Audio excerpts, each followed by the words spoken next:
Logotipo do Instituto Claro. Surge o texto: 5 perguntas sobre a Política Nacional de Educação Especial na perspectiva da educação inclusiva. Uma mulher entra em uma sala e se senta em uma cadeira. Surge o texto: Carla Mausch, coordenadora da Mais Diferenças. Surge o texto: 1. Que análise você faz sobre a Política Nacional de Educação Especial na perspectiva da educação inclusiva? A Política Nacional da Educação Especial na perspectiva da educação inclusiva foi uma grande conquista, que chegou atrasada, porque se nós formos analisar, ela tem em torno de 10 anos, e pensar que um país começou a pensar no direito à educação inclusiva há 10 anos foi tardiamente. Ao mesmo tempo, nós avançamos muito. É uma política sólida que garantiu ampliação do acesso do número de matrículas de uma forma muito grande, desde a educação infantil até a universidade, garantiu várias ações articuladas de formação de professores, de sala de recursos multifuncionais, as SRM, que é onde acontece o atendimento educacional especializado, aquisição de materiais pedagógicos acessíveis e de tecnologia assistiva, reforma e adequação dos espaços escolares, questões mesmo de financiamento, com a questão da dupla matrícula para os alunos que frequentam o AEE. Surge o texto: 2. Em quais aspectos as políticas de educação inclusiva ainda precisam avançar? Nós sabemos que 10 anos é um tempo relativamente curto pensando em políticas públicas de educação. Nesse sentido, o avanço foi enorme e tem questões que precisam seguir sendo trabalhadas, que dizem respeito a todos esses itens que são grandes desafios da educação brasileira. A formação dos educadores não é uma pauta só da educação inclusiva. Ela é uma pauta que todos nós, enquanto sociedade, precisamos nos debruçar. A questão do financiamento, da mesma forma, a gente tem toda a discussão do Fundeb, do Plano Nacional de Educação, e que essas questões andam articuladas, porque a gente está pensando na educação como direito, direito de todos.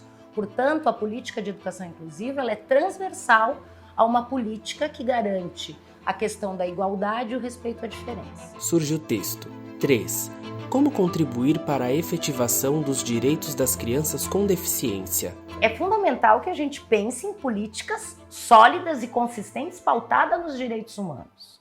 Portanto, eu tenho que garantir o direito à saúde, ao transporte, à prevenção, à cultura, ao trabalho, e todas essas políticas, pensando num sujeito, num cidadão integral, elas têm que estar articuladas para as pessoas com e sem deficiência. Além do mais, a gente tem uma confusão entre educação e atendimentos clínicos. Um aluno pode precisar de físio, de TO e ser fundamental para o processo dele de desenvolvimento, sem sombra de dúvida. Mas essas questões estão vinculadas à saúde. A gente precisa pensar em políticas públicas intersetoriais. A gente precisa garantir que os profissionais possam compartilhar experiências, né? Saberes, mas não a gente transformar a escola numa clínica. A gente precisa pensar nessa intersetorialidade e nós temos que pensar na escola como um espaço que dialoga com esse mundo, mas que não é onipotente, não é onipresente, que vai dar conta de tudo isso. Uma escola é fundamental, mas ela é parte da vida desse sujeito. Surge o texto: 4. Qual o impacto de uma retomada da educação especial em escolas especializadas? É pensar que a gente está voltando a um modelo segregador e excludente. A primeira questão é que isso não é um direito que só é tirado das pessoas com deficiência. É importante que fique claro. As crianças sem deficiência não terem o direito de conviver também é um problema. Porque a possibilidade de pensar uma escola que de fato valoriza as diferenças é que a gente possa explicitar isso e que todas as crianças possam aprender a partir dessa perspectiva e que não sejam adultos no futuro, como muitos de nós somos e como muitos, já que a gente está falando aqui da educação, educadores são. Porque além do processo de formação ter sido frágil, o seu processo de convívio e contato é muito empobrecido. Nós, pensando no processo mesmo de desenvolvimento e de pensar nas teorias de aprendizagem, a gente aprende com o outro. E nós aprendemos pela diferença ou pelas experiências diversificadas. Agora, se eu volto ao modelo onde somente crianças com deficiência vão estar juntas, quais são as possibilidades de troca entre elas?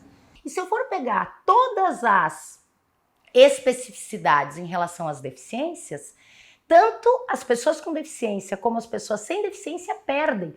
Porque quando eu tenho uma sala que acolhe a todos, eu tenho práticas pedagógicas muito mais diversificadas, muito mais ricas. Porque cada um de nós aprende de diferentes formas. Não tem uma única forma de ensinar e de aprender.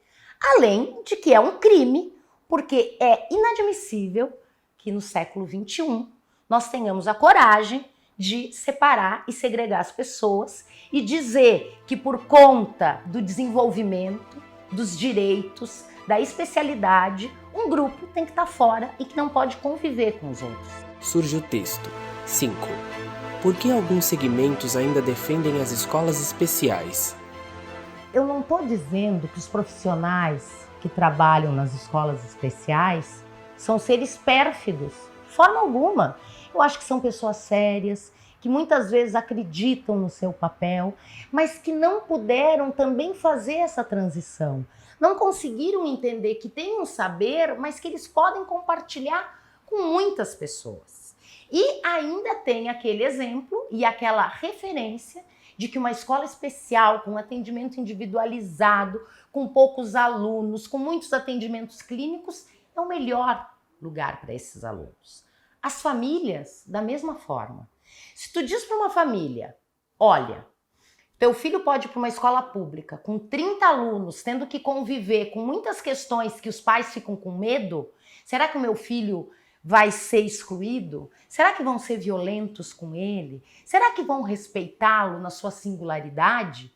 Porque tem uma trajetória de exclusão e as famílias sofrem preconceito e discriminação, então é lógico que essa preocupação é legítima. Então, se tu diz para uma família, olha, teu filho pode ir para essa escola, que não é uma escola perfeita, e que vai conviver e compartilhar um espaço de sala de aula com 30 alunos, ou teu filho pode ir para uma escola especializada, com professores especializados, com físio, fono e TO, e um pai que não entende todas essas outras possibilidades, que nunca teve a possibilidade de dialogar e de ver o seu filho nesse outro espaço, muito provavelmente vai dizer que é uma escola especial.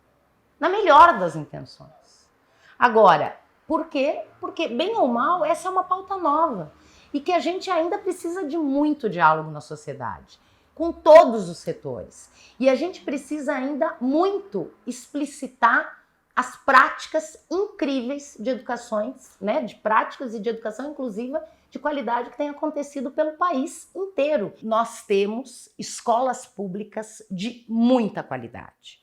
Quer seja por questões estruturais, nós temos belas escolas, pensando no espaço físico arquitetônico, e nós temos profissionais, quer sejam educadores, gestores, profissionais de apoio, muito bem formados e com grande compromisso.